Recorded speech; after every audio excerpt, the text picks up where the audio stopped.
Kung nagtatanga-tangahan po ba ito o mga tanga talaga o sinisindikato po nila yung paglalabas nito kasi Mr. Chair, merong mga kooperatiba na lumalapit itong mga chairman doon sa mga individual na operators para makapagparehistro ka, kailangan mo daw magbigay ng 50,000 pesos at ang sinasabi, para mabigyan ka ng confirmation, 30,000 dito. Sa LTFRB, 20,000 doon sa kooperatiba. Mr. Chair, dadalhin po namin sa mga susunod na pagdinig itong mga tao na to.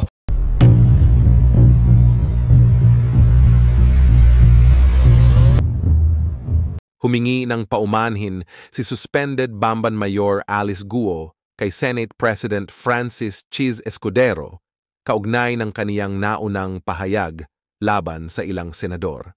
Nais ko pong humingi ng paumanhin kung nagkaroon ng hindi pagkakaunawaan kaugnay ng aking mga naging pahayag. Wala po akong intensyon na pagsabihan o diktahan ang Senado kung ano ang mga dapat bigyang prioridad, pahayag ni Guo sa kaniyang liham kay Escudero na may pitsang Hulyo 22, 2024. Nauunawaan ko po na ang bawat mambabatas ay may sariling tungkulin at responsibilidad sa bayan. Ang aking layunin lamang po ay magbigay ng suggestion base sa mga problemang nararanasan ng aking mga kababayan sa Bamban. Dagdag pa niya.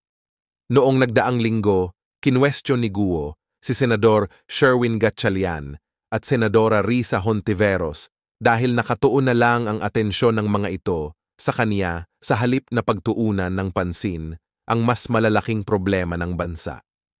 Hindi naman nagustuhan ni Escudero ang naturang pahayag ni Guo at sinabing walang karapatan ang alkalde na diktahan ang Senado.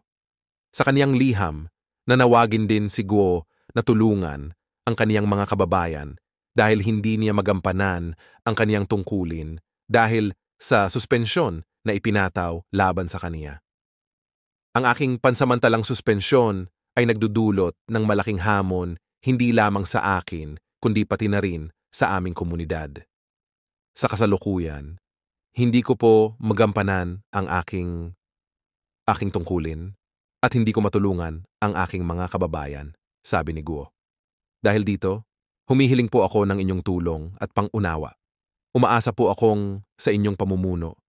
Hindi pababayaan ang aking mga kababayan na nangangailangan ng suporta ng pamahalaan. Let me interrupt you. Kasi palagi mong binanggit, I think twice mo binanggit na it was the President who made the decision sa extension, etc. Pero si Presidente yung information niyang kinukuha para makapag-decide, galing din sa inyo eh. Kung anong kasi i-feed yung information sa kanya, yun yung ipoprocess niya and then doon siya gagawa ng decision. So kapag nagbigay ka ng palpak na information sa kanya, magiging hindi maganda yung kanya maging desisyon. So it's all up to you. So give him the right information para mabigyan siya ng magandang guidance. Yun lang po yun eh. Tama po kayo, Senator. It's really so parang pinapalabas niyo si President, excuse me, si Presidente ang nagbigay ng desisyon dahil meron siyang nakita na ito yung problema sa ground and then he wants to solve this problem and then he came up with a decision. Pero that decision nagbunga dahil sa mga binigay niyong impormasyon. Give him the right information para makapagbigay siya ng tamang desisyon. Tama? Tama po kayo, Senator Tulfo. It is really a challenge on the part of DOTR at saka sa LTFRB to really give the fair and honest information because the President will make a very hard decision. And with all humility po, naisabi namin po sa DOTR at LTFRB ang totoong impormasyong nakikita namin at na-relay naman po namin sa Pangulo.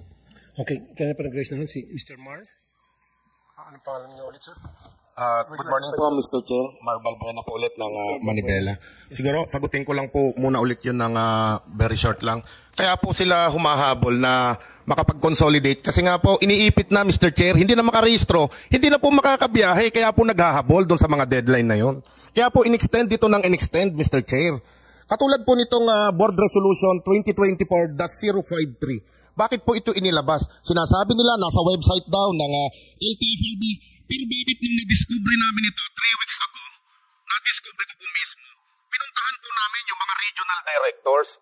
Bakit po hindi nila alam itong board resolution na to? At hindi po nila alam kung ano ang nilalaman nito, Mr. Chair. Pasintabi po doon sa mga regional director at mga legal nila. Hindi ko po alam kung nagtatanga-tangahan po ba ito o mga tanga talaga o sinisindikato po nila yung paglalabas nito. Kasi Mr. Chair, merong mga kooperatiba na lumalapit itong mga chairman doon sa mga individual na operators para makapagparehistro ka, kailangan mo daw magbigay ng 50,000 pesos at ang sinasabi, para mabigyan ka ng confirmation, 30,000 dito.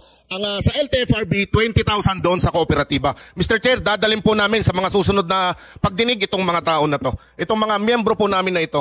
Katunayan, itong board resolution na ito, napalpak po yung consolidation. Bakit po naglabas pa ng 2,500 na ruta na pwede pong makarehistro at makapagbiyahe na hindi alam ng mga regional directors po na ito?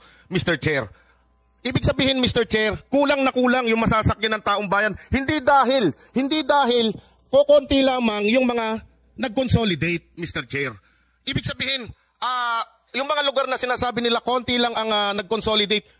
Maling-mali po ito, Mr. Chair. Sa Pangasinan, 19 municipalities na miyembro po ng Manibela. Lahat po yon nag-consolidate, Mr. Chair. Pero hindi po sila na-awardan ng kahit na isang ruta at ang inawardan nito yung mga hindi naman kasali doon sa transport. May bidding pa ito, Mr. Chair, na 5 million pesos. Kung wala kang pera, itong mga pobreng drivers at operators na to, hindi na pala makakasali. Wala pong katiyakan pala kahit nag-consolidate ka na sa'yo din mapupunta itong mga ruta po na ito, Mr. Chair.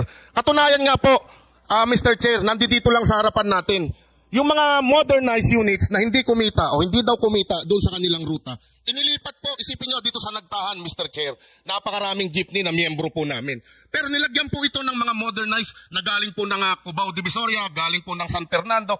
Ibig sabihin po pala kapag nag-modernize kami, Mr. Chair, kahit saan mo dalhin itong modern na unit mo na to, kapag nalugi sa ruta na to, pwede mong dalhin sa iba-ibang ruta. Mr. Chair, kami, tinatawag kaming kolorum. Itong mga modernized na to, bigay na natin PA ito, baka special permit.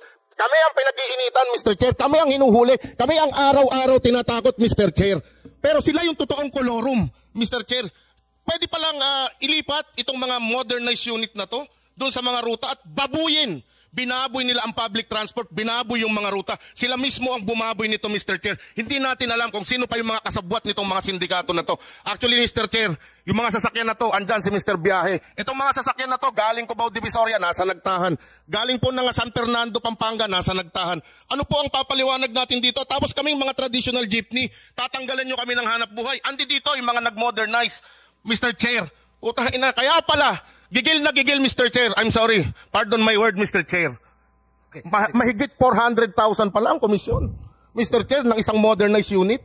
At yan ay napatunayan doon sa pagdinig sa Kongreso, Mr. Chair. Thank you, Mr. Sa tanong ni Idol Senator Tolfo na ang tanging hiling natin sa panahong ito para maisalba natin ang krisis na kinaharap ng ating mga operators sa transport sector, nag-modernize man o hindi, sumama sa programa, ay isuspend muna itong programa na to. Kasi maraming libu-libong mga operators at drivers na napilitan talaga. At sa tingin ko, 1 to 5% lang ang naging masaya, yung nakakickback lang sa programang ito. So kaya yan ang hiling natin na isuspend muna or ibasura muna itong DOTR 2017-011 na ina-approve at pinamadali ng Duterte administration noong last administration at saka consistent kami na ayaw talaga naming sumama. At saka salamat din sa sinasabi ng ating Senate President na suportahan niya si Senator Tolfo na isuspend talaga ito. Isang malaking pasasalamat sa amin. Nagagala kami na sana po ma-realize ito. At sige, isang hilingin namin dagdag sa Senator Tolfo at sa Senate President na ibalik na ang 5 taong prangkisa while isuspend ito. I-renew na agad. Maraming salamat po. Mr. Chair. Mr. Chair. May I be Mr. Chair. Recognized. Mr. Chair. Kanina nakapagsalita ka, Mr. Kumia, ibago naman. Mr. Chair. Si Mr. Burata. Is that your name, Mr. Burata? Philip Burata. Go ahead po, sir. Thank you very much, sir. No? Your Honor, Idol Arapitol po. At saka sa mga senador natin ngayon dito. Ako, sir, pumunta ako sa inyong opisina noon na para humingi ng tulong kasi yung nagpa-consolidate kami pero nag-file ang aming corporation sa amin ng 38 counts of kidnapping.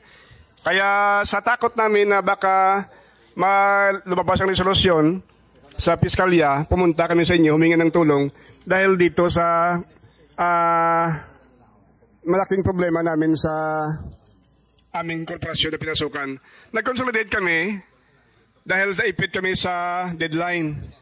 Pero hindi kami nakakuha ng secret registration kaya nag-attach kami sa Choret Corporation.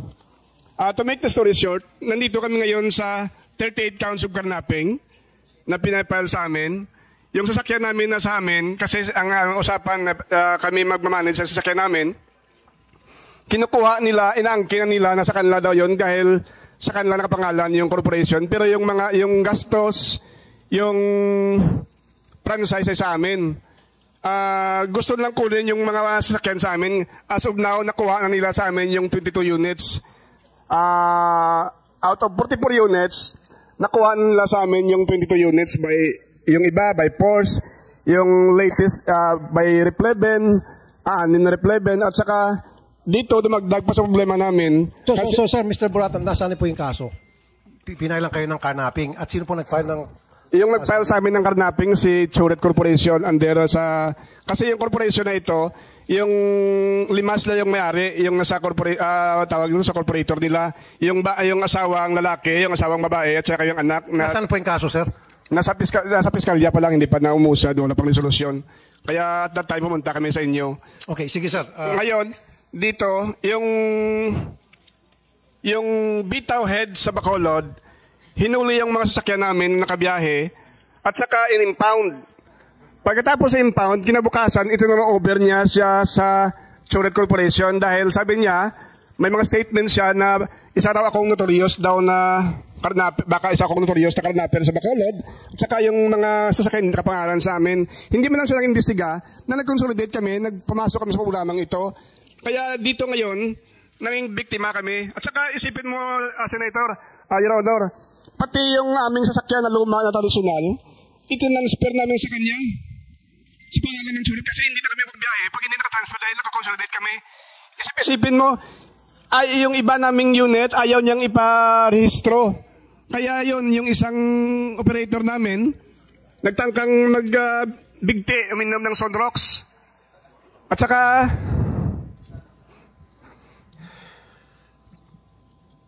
sorry.